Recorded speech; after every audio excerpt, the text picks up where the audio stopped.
வாழ்க வையகம், வாழ்க வையகம், வாழ்க வளமுடன். பெருமதிப்பிற்கும் மரியாதைக்கும் உரிய சிந்தனையாளர்களுக்கும் இந்த இணைப்பில் இணைந்துள்ள அனைத்து நண்பர்களுக்கும் முதற்கண் எனது வணக்கத்தையும் வாழ்த்துக்களையும் தெரிவித்துக் கொள்கிறேன். வாழ்க வளமுடன். இந்த இனிமையான நல்ல தினத்திலே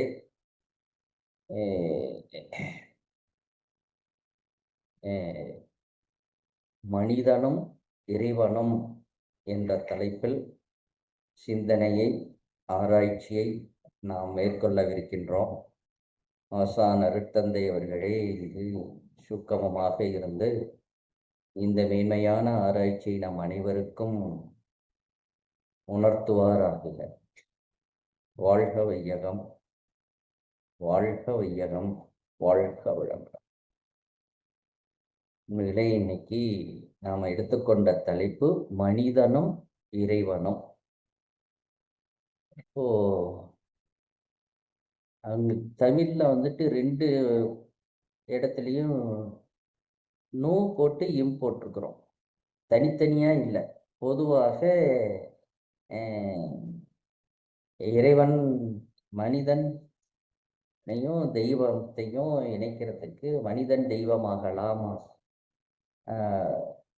இறைவன் தெய்வம் மனிதனாக முடியுமா என்ற கேள்வி எல்லாம் இருக்கும். பொதுவாக நம்ம இயல்பான வாழ்க்கையில சிந்திக்க ஆரம்பிப்போம். பொதுவாக நாம ஏதோ ஒரு விழா கொண்டாடுறோம்னு வச்சுக்கோங்களேன், ஒரு பிறந்தநாள் விழாவை கொண்டாடுறோம். சர்ப்ரைஸா ஏதாச்சும் செய்யணும்னா அவங்களுக்கு தெரியாம ஏதாச்சும் செய்து இரவு 12 மணிக்கு அவங்கள எழுப்பி இந்தாங்கன்னு அதை ஒரு கிஃப்டோ அல்லது வேற ஏதோ ஒரு அரேஞ்ச்மெண்ட்ஸோ செய்கிறோம். அவங்க ஆச்சரியப்பட்டு அந்த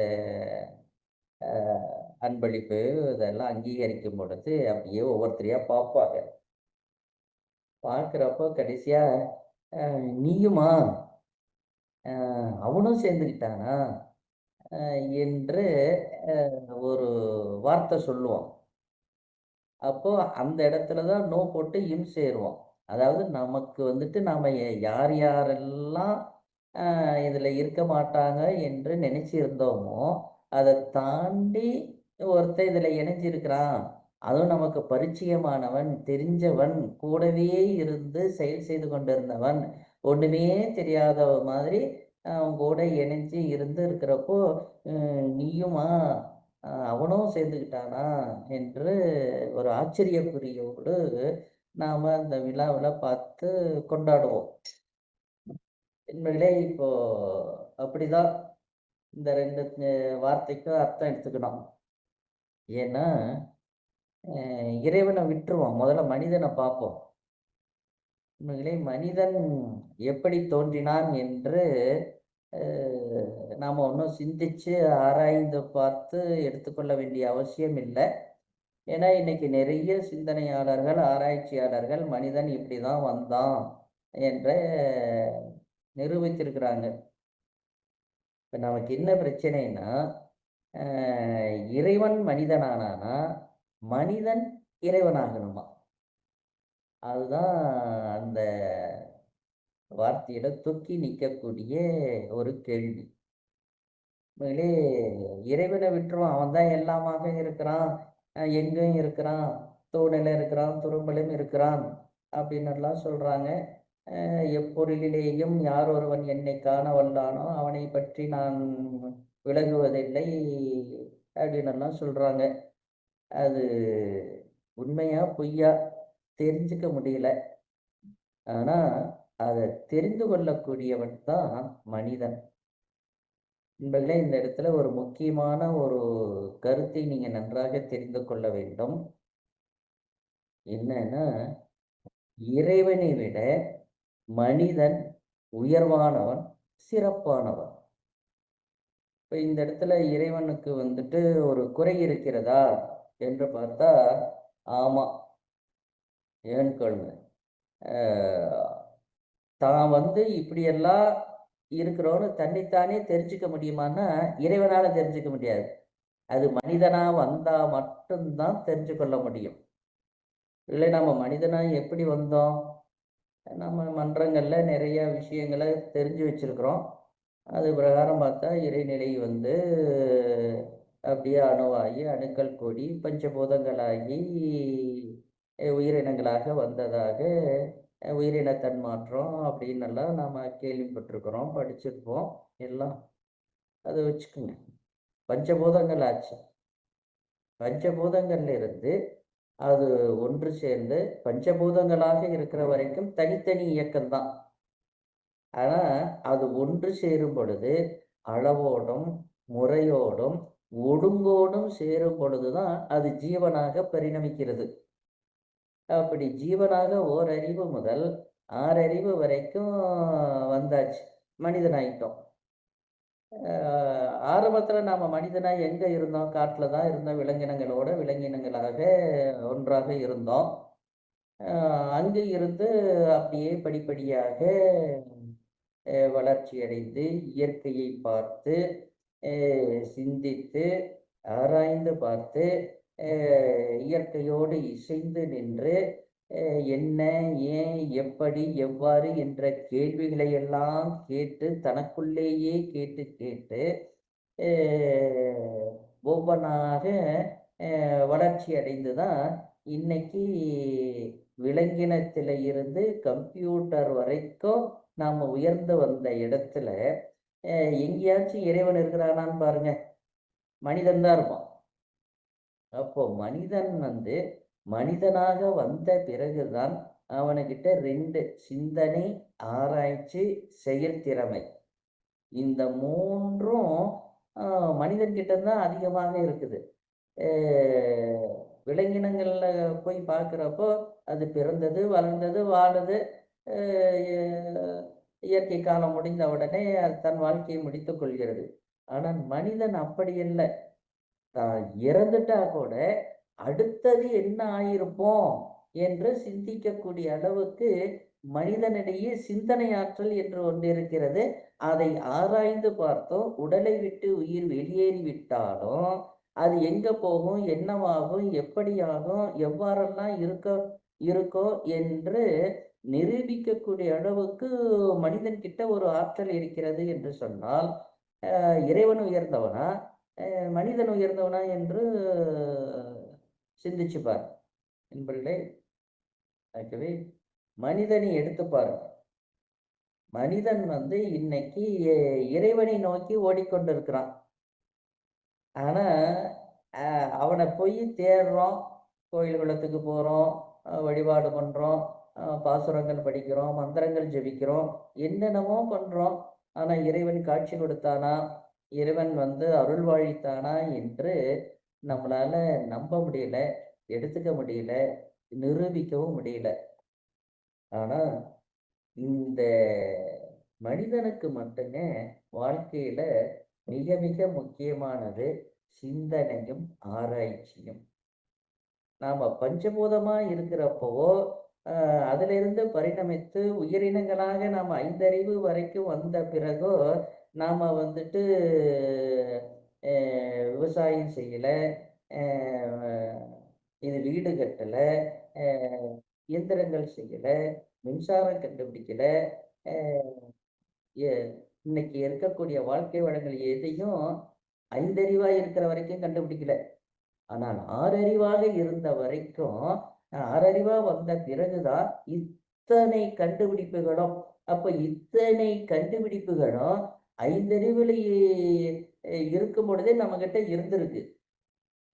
4 அறிவிலயும் இருந்திருக்குது, 3 அறிவிலயும் இருந்திருக்குது, ஈரறிவிலயும் இருந்திருக்கு, ஓரறிவிலயும் இருந்திருக்குது, பஞ்சபூதங்கள்லயும் இருந்திருக்கிறது. அதற்கு எங்க அதுக்கு மூலப்பொருளாக இருந்ததோ அதிலயும் இருந்திருக்கு. ஆனா எதிலயும் வெளிய கொண்டு காமிக்க முடியாத அளவுக்கு அ உள்ளுக்குள்ள தான் இருந்தது. அ வெளிய காமிக்கவே முடியல. எங்க கொண்டாந்து வெளிய காமிச்சது? மனிதன் என்கின்ற ஒருவன் வந்த பிறகுத்தான் இத்தனையும் வெளிய கொண்டு வந்தது. அதனால தான் வள்ளுவ பெருந்தகை ஒரு கருத்து சொல்றாரு. அடக்கம் அமர் அருள் உய்க்கும். அப்ப இது அத்தனையும் அடங்கிதான் இருந்திருக்குது. அதை வெளியே கொண்டுட்டு வரணும்னா மனிதனால மட்டும்தான் இருக்க முடியும்.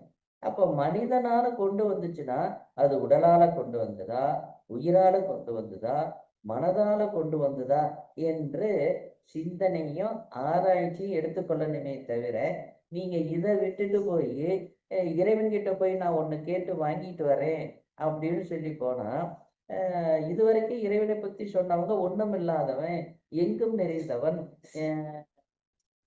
உருவமற்றவன், குணமற்றவன், நிற்குணன் என்றெல்லாம் தான் சொல்லி வச்சிருக்கிறாங்க. அதெல்லாம் தான் நம்ம கேட்டும் இருக்கிறோம். அதை விட ஒரு முக்கியமான ஒரு செய்தி என்னன்னா, நமது அருட்தந்தை அவர்களும் சுத்த வெளி அங்கு ஒன்றும் இல்லை என்றுதான் சொல்லியிருக்கிறாங்களே தவிர, அங்க வந்து இத்தனை எல்லாம் இருக்குது.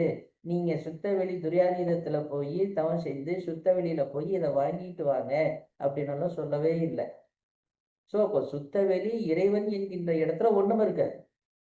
அப்ப எல்லாம் இருக்கிறவன் யாராக இருக்க முடியும்? மனிதனால. அதனாலதான் அவனுக்கு ஒரு சிறப்புடையவன் என்று நமது அருட்தந்தை அவர்கள் கூறுவார்கள். அப்போ பெருமை என்னன்னு பாத்தீங்கன்னா, இத்தனையும் வெளிக்கொண்டுவதற்கு உண்டான ஆற்றலை தன்னகத்தே கொண்டவன் இறைவனை விட மனிதனாலதான் முடியும். அதனாலதான் இறைவனை விட மனிதன் என்பவன் சிறப்புடையவன், பெருமையுடையவன் என்று கருதப்படுகிறான். அப்படி கருதப்படக்கூடிய மனித குலம் இன்றைக்கு ஏன் இப்படி அதை தெரிந்து கொள்ளாம இறைவனை வெளியே தேடிக்கொண்டே இருக்கிறது என்று பார்த்தீங்கன்னா, அப்படி ஒண்ணு இருக்குது என்பதை சொல்லி கொடுப்பதற்கு நடுவுல ஒரு ஆள் வேணும். மனிதனுக்கும் இறைவனுக்கும் நடுவுல குரு என்று ஒரு ஆள் வேணும். அந்த ஆள் வந்துதான். ஏன்னா அவரு தான் என்ன பண்ணாரு, நம்ம இந்த வேலையெல்லாம் விட்டுட்டு உட்கார்ந்து இது எப்படி செய்ய முடிஞ்சது, யாரு செஞ்சாங்க, எவ்வாறு செஞ்சாங்க, ஏன் செஞ்சாங்க, எதுக்காக செஞ்சாங்க, இது செஞ்சதனுடைய மேன்மை என்ன, இதனால என்ன நமக்கு வரும், இது எது வரக்கூடாது என்பதை பற்றி சிந்தித்து ஆராய்ந்து இப்படி இப்படி எல்லாம் நீ இருந்துக்கணும் என்ற ஒரு முறையை வகுத்து கொடுக்கிறாங்க. வாழும் கலையை சொல்லி கொடுக்கிறாங்க. நண்பர்களே, அப்போ நாம என்ன செய்யணும்? குரு என்ன சொன்னாரோ அதை கேட்கணும். ஆனா நம்ம கேட்கிறோமா என்று பார்த்தீங்கன்னா கேள்விக்குறிதான். எப்படின்னு கேளுங்க. குரு என்ன சொன்னாரு, எது செய்யணும்னு சொன்னாரு, எதை செய்யக்கூடாதுன்னு சொன்னாரு அப்படிங்கிறது முழுசா நமக்கே தெரியுமான்னா தெரியாது. இது வரைக்கும் இந்த இந்திய தேசத்துல வந்த குருமார்கள் அத்தனை பேரும் இதெல்லாம் செய்யாதே செய்யாதே செய்யாதேன்னாங்க.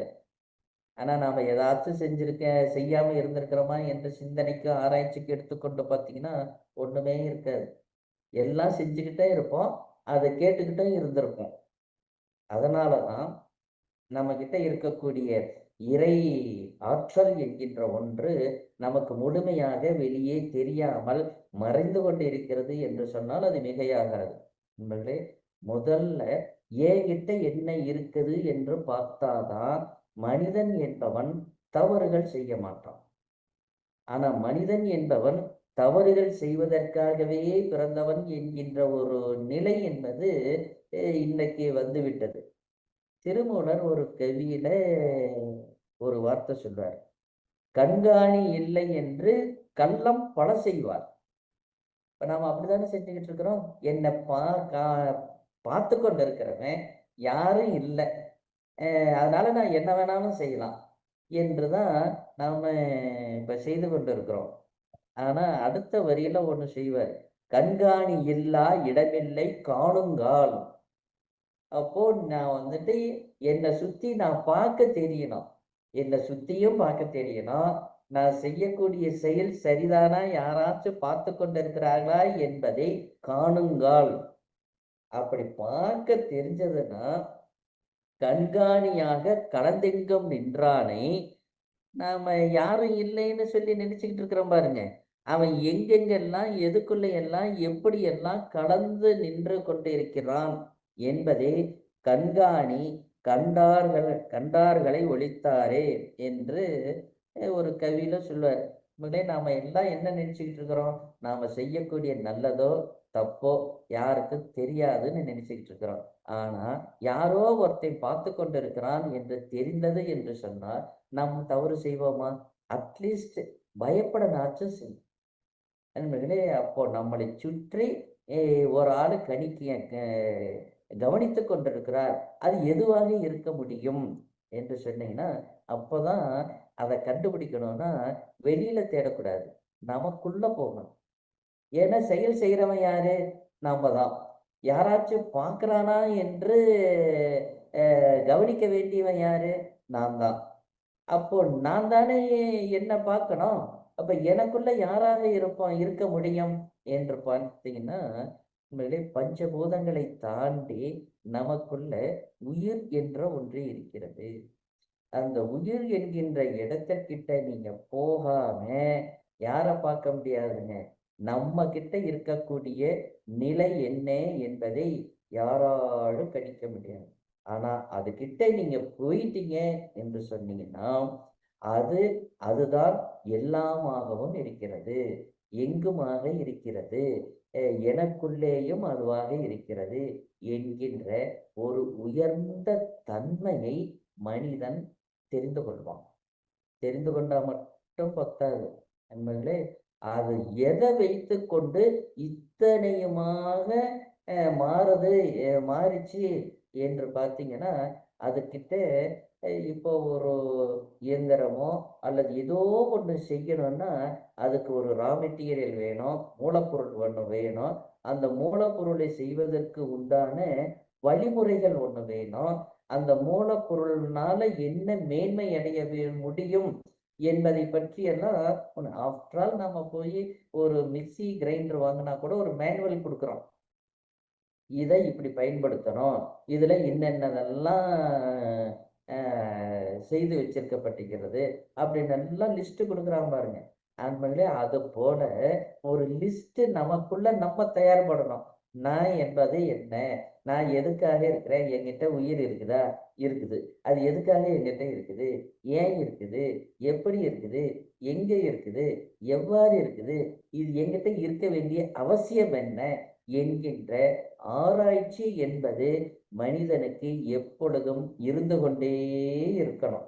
எது நீங்க பண்ணாலும் ஆராய்ச்சி என்பதை விட்டுவிட்டோம் என்று சொன்னால் இறைவனை அணு அழவும் கண்டுபிடிக்கவே முடியாது. வெளியில நம்ம தேடிக்கிட்டே இருக்க வேண்டியதுதான்.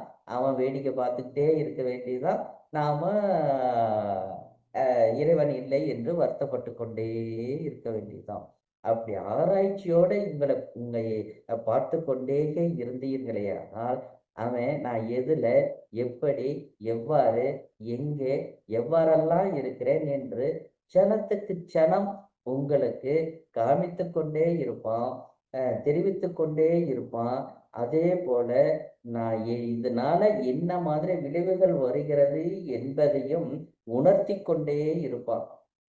உண்மையிலே அதனாலதான் மகரிஷி ஒரு இடத்துல சொல்லுவாங்க, எப்பொழுதும் உங்களை சுற்றி கவனித்துக் கொண்டே இருங்கள். இயற்கை என்கின்ற இறைவன் எப்படியெல்லாம் உங்களை பாதுகாத்து கொண்டு உங்களை வழிநடத்தி கொண்டு உங்களுக்கு தேவையானதை கொடுத்து கொண்டு உங்களை வாழ வைத்துக் கொண்டிருக்கிறான் என்பதை கண்டு ரசிச்சு ருசிச்சு இந்த வாழ்க்கையை அனுபவிக்கலாம் என்று சொல்வார். அப்படிப்பட்ட ஒரு உயர்ந்த உன்னத ஒரு நிலையை உடையவன் தான் மனிதன். ஆனா இறைவன் என்று எடுத்துக்கிட்டீங்கன்னா அவனுக்கு உருவமே இல்லை. அப்படின்னா உருவம் எடுத்து இதையெல்லாம் அனுபவிக்க வேண்டிய ஒரு தன்மை அவங்கிட்ட இல்லை பாருங்க. உருவம் எடுத்து வந்த பிறகுதானே அது வருது. அதனாலதான் மனிதனை விட இந்த இறைவனை விட மனிதன் சிறப்பானவன் என்று ஒரு கருத்து மகரிஷி சொன்னார். என்பர்களே, அப்படி என்றால் 2 விஷயத்தை மட்டும் தெளிவா தெரிந்து கொள்ளும். முதல்ல உயிரை பற்றி தெரிந்து கொள்ளுங்க. அந்த உயிர் இயக்கத்தினால் வரக்கூடிய ஆற்றல் என்ன? இந்த 2ஐ பற்றியும் சிந்தனை ஆராய்ச்சிக்கு என்று எடுத்துக்கொண்டீர்களேயானால் போதும். அதுக்கப்புறம் நீங்க பார்த்தீங்கன்னா அந்த உயிர் என்கின்ற இடத்த எடுத்து அதை ஆராய்ச்சி பண்ணி இதுதான் உயிர் என்று பார்த்துக்கிட்டீங்கன்னா முதல்ல அந்த இடத்துல வரக்கூடிய மிகப்பெரிய மாற்றம் என்னன்னா, முதல்ல நான் துன்பப்படாம வாழ்வதற்கு என்ன செயல் செய்யணும் என்கின்ற தன்னிலை மேம்பாடு வரும். அதுக்கப்புறம் தான் மற்ற எல்லா உயிர்களையும் சமமாக பார்க்கக்கூடிய ஒரு நிலையை அது உருவாக்கி கொடுக்கும். அப்படி உருவாக்கி கொடுக்கும் பொழுதுதான் கீதையில சொன்ன மாதிரி எப்பொருளிலேயும் யார் ஒருவன் என்னை காண வந்தானோ அவனை விட்டு நான் விலகுவதில்லை, என்னை விட்டு அகலுவதில்லை என்கின்ற வார்த்தை என்பது முழுமையடைந்து இறைவனோ நானோ ஒண்ணுதான். 2 பேரு அங்கே கிடையவே கிடையாது.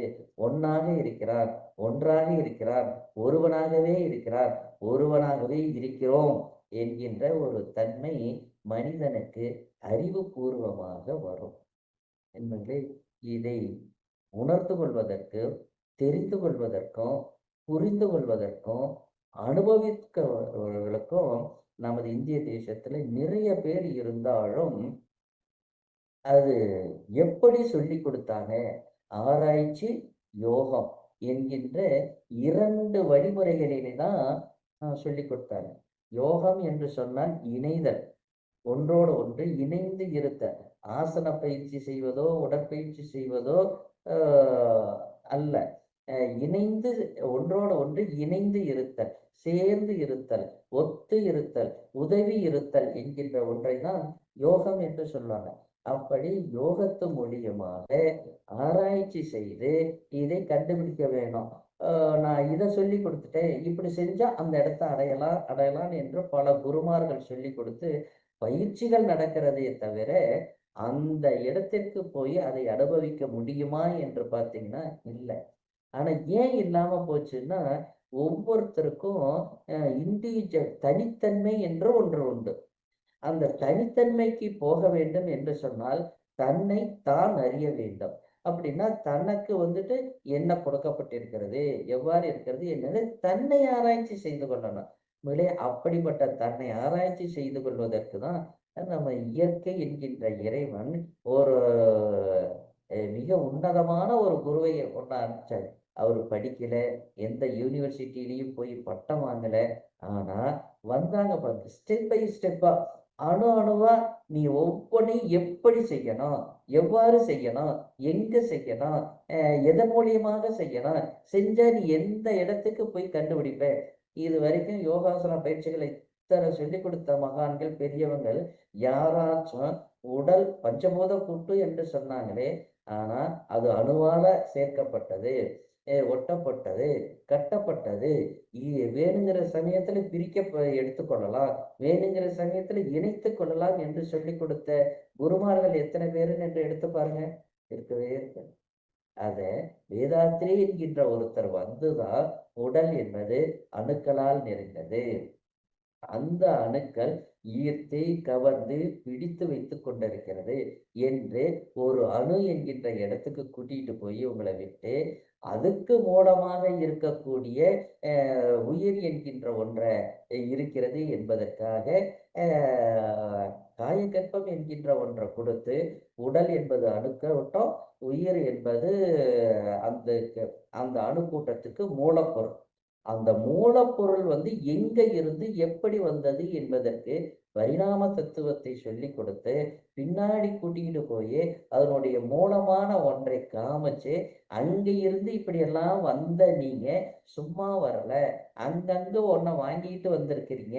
அந்த குணங்களை, என்ன குணங்களை, எந்த குணங்களை எப்படி மாத்திக்கணும், விட்டு விடணும் அப்படின்னா நம்மளே ஒன்று நல்லா தெரிந்து கொள்ளுங்க. உயிர் ஜனிக்க பிறந்ததே தவிர மரிக்க பிறந்தது அல்ல. உயிர் என்பது ஜனித்து கொண்டுதான் இருக்கும்.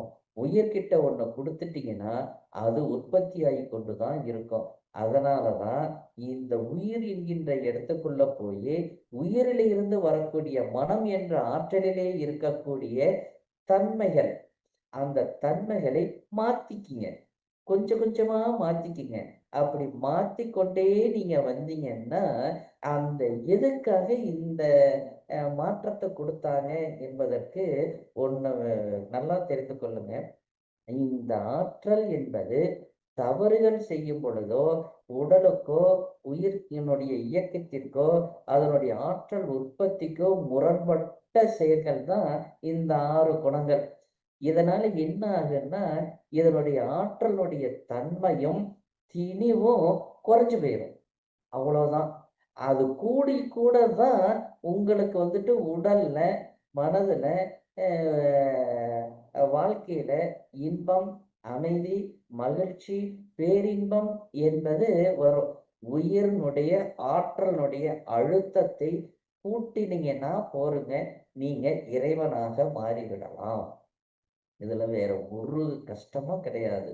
2டே 2 தான். உயிர்கிட்ட போகணும். உயிரினுடைய ஆற்றலை கூட்டணும். அது குறைக்கக்கூடிய செயல்களை விட்டுறணும். கூடக்கூடிய செயல்களை அதிகப்படுத்திக் கொண்டே நமது வாழ்க்கையை நடத்திக் கொண்டே போனோம்னா, என்னன்னா இறைவன் என்கின்ற ஆற்றல் வந்து அ எ ஆற்றலாகத்தான் இருக்கிறான். அவன் 2 விதமாகவும், உயிராகவும், ஆற்றலாகவும் எனக்குள்ளேயே இருக்கிறான் என்கின்றப்போ, நான் வேற, அவன் வேறயா? என்பதை இத எங்க கொண்டாந்து மகரிஷி வச்சிருக்காங்கன்னு பாருங்க. அழுத்தமெனும் உந்து ஆற்றல் ஒன்றைக் கொண்டே அணுமுதலாய் அண்டகோடி அனைத்துமாக்கி வழுத்துமோர் 5 முதல் 6ஆம் வகை வகையாய் உயிரினங்கள் தோற்றுவித்து முழு திறனுடன் காத்து முடிக்கு மேலாம் முழுமுதற் பொருளே நம் அறிவாகும். படுத்த நிலை வருமறையில் நீ நான் என்றோம் பதமடைந்தோம் ஒன்றானோம் பரமானந்தம். இந்த பதமடைகிறதுக்கு உண்டான இப்ப தீபாவளி வரப்போகுது. அதிரசம் செய்ய போறீங்க. அந்த பாகு எப்படி பதமா, பக்குவமா செய்யறீங்க. அந்த பதமா, பக்குவமா உங்க மனதையும், உயிரையும் மாற்றிக்கொண்டே இருங்களேயானால் பதமடைந்தோம் ஒன்றாகணும். அது ஒன்று சேர்வது என்பது என்னது? ஒன்றுக்குள்ள ஒண்ணு ஒரு உறவோட இருக்கணும். பிரிந்து விடக்கூடாது. சேர்ந்து இருக்கணும். அதனுடைய தன்மை இது எடுத்துக்கொள்ளணும். இதனுடைய தன்மையை அதற்கு கொடுத்திருக்கணும். அப்படிப்பட்ட ஒரு உயர்ந்த ஒரு உன்னத நிலை மனிதனிடம் மட்டும்தான் இருக்கிறது. அப்படிப்பட்ட மனிதன் தெய்வமாகவும், இறைவனாகவும் இருக்கக்கூடிய ஒரு வாழ்க்கை நெறியை அடிப்படையில இருந்து சின்ன சின்ன விஷயங்களிலாம் இருந்து எப்படி இணையணும். நம்ம வந்துட்டு பொதுவா தவம் என்று செய்றோம். தீட்சை கொடுக்கும்போதே என்ன சொன்னாங்க? அந்த உயிரினுடைய இயக்கத்தை நீங்க புருவ மையத்துல கவனிங்க என்று சொல்லுவாங்க. இயக்கம் என்று சொன்னால் அங்கு வந்து ஆற்றல் உற்பத்தி ஆகும் தானே.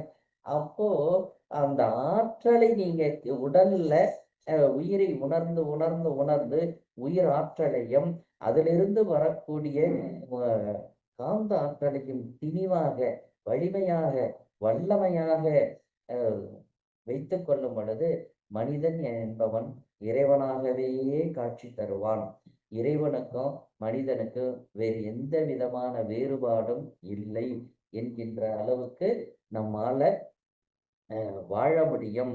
அப்படிப்பட்ட வாழ்க்கை நெறியை தான் மனவளக்கலை என்கின்ற ஒரு பயிற்சியாக அருட்தந்தை அவர்கள் அணு அணுவா எந்த இடத்திலேயும் தவற விடாம நீங்க இழந்து விடாம இருப்பதற்குண்டான முறையில ஒரு வடிவமைச்சிருக்காரு பாருங்க. அது வந்து உண்மையிலேயே மனவளக்கலையை ரசிச்சு, ருசிச்சு சாப்பிட்டவங்களால மட்டும்தான் அதை அனுபவிக்க முடியும். நம்ம வந்துட்டு ஏதோ எழுந்தோம், உடற்பயிற்சி செய்தோம், காயகல்பம் செய்தோம், தவம் செய்தோம், தற்சோதனை செய்தோம், மன்றத்துக்கு வந்தோம், எல்லாம் செஞ்சுட்டோம். ஓகே. அதுக்கப்புறம் என்ன செஞ்சோம்? அப்படியே படிப்படியா எல்லா பயிற்சியும் எடுத்துக்கிட்டோம். அருள் தியானம், பிரம்ம ஞானம் கத்துக்கிட்டோம். அருள் தியானம், சர்வீஸ்க்கு வந்துட்டோம். ஓகே. அதெல்லாம் சரி, இல்லை என்று சொல்லல. ஆனால் அந்த பயிற்சியெல்லாம் செய்து செய்து எனது ஆற்றலை, எனது உயிரை நான் பிடித்துக் கொண்டேனா? என் உடலிலே இருந்து இயங்கிக் கொண்டிருக்கக்கூடிய உயிரை நான் கண்டுபிடித்து விட்டேனா? அதனுடைய ஆற்றலை நான் அனுபவிக்கிறேனா? என்பதை வெளியில போய் சர்வீஸ் பண்றது அத்தனையும் அது ஒரு பார்ட். ஆனா எனக்குள்ள நான் இத கண்டுபிடிச்சுட்டேனா, எப்படி கண்டுபிடிக்கிறது? எவ்வாறு கண்டுபிடிக்கிறது? என்கின்ற ஆராய்ச்சிக்குள்ள நீங்க போய்க்கொண்டே வாழ்க்கையையும் இந்த தொண்டையும், அருட்தொண்டையும் செய்து கொண்டே இருந்தோமேயானால், ஒரு காலகட்டத்தில் ஏன்னா நம்ம இது நாள் வரைக்கும் ஆ நம்மள யாரும் கவனிக்க மாட்டான், கவனிக்க மாட்டான், கவனிக்க மாட்டான்னு திருமூலர் பெருமான் சொன்ன மாதிரி கள்ளம் செய்து நமது ஆற்றலை எந்த அளவுக்கு அ தூய்மை இல்லாம, மேன்மைப்படுத்த முடியாம, அதை வந்துட்டு நெருங்க விடாம வைத்திருக்கிறோம். அது கொஞ்சம் கொஞ்சமா நீங்க எடுத்த உடனே இன்னைக்கு கத்துக்கிட்டோம், நாளைக்கு அது அப்படியே திணிவு பெற்று எல்லாமாக மாறி, நாம் அப்படியே தெய்வீக தன்மை அடைந்து விடலாமா என்பது சாத்தியமே இல்ல. கொஞ்சம் கொஞ்சமா தான் ஆகும். நமது மனவளக்கலை பயிற்சி என்பது வெரி வெரி ஸ்லோ ப்ராசஸ் தான். ஆனால் பெர்மனன்ட் ப்ராசஸ். இது நிலையாக இருக்கும், நீடித்து இருக்கும், என்னைக்கும் இருக்கும், எப்பவும் இருக்கும். ஆனா என்ன ஒண்ணுன்னா, தினமும் எழுந்து நம்ம கடமைகளோடு சேர்த்து, இதையும் இணைந்து இது வாழ்க்கையாக நம்மளை மாற்றிக்கொள்ளும் பொழுதுதான் இதெல்லாம் சாத்தியமே தவிர, தெரிஞ்சுக்கிட்டு அ உபதேசம் பண்ண போயிட்டா மட்டும் பத்தாது. நண்பர்களே, அப்படிப்பட்ட ஒரு இ இ இயற்கையான, எளிமையான யாராலும் தடுக்க முடியாத, தவிர்க்க முடியாத அளவுக்கு நமது பயிற்சி முறைகளை நமது குருவரார் அருட்தந்தை அவர்கள் வடிவமைத்து கொடுத்திருக்கிறார்கள். அதுல உடற்பயிற்சியில இருந்து நீங்க பிரம்மஞானம் அருள்நிதி எந்த இடத்துக்குள்ள போனீங்கனாலும் இது 2க்குள்ள தான் நீ நிக்க முடியும். உயிர், உயிரினுடைய ஆற்றல். எந்த இடத்திலேயும் இந்த 2யும் சிந்தித்து செயல்பட கற்றுக்கொண்டீர்களேயானால், மனிதனும், இறைவனும் வெவ்வேறு அல்ல, ஒருவனே என்கின்ற நிலையில் நாமும் வாழ்ந்து, மற்றவர்களையும் வாழ வைக்கக்கூடிய ஒரு தன்மையை நாம் அடைந்து விடுவோம் என்று கூறி, வாய்ப்பளித்தமைக்கு நன்றி கூறி, இந்த உரையை நிறைவு செய்கிறேன். வாழ்க வையகம், வாழ்க வையகம், வாழ்க வளமுடன்.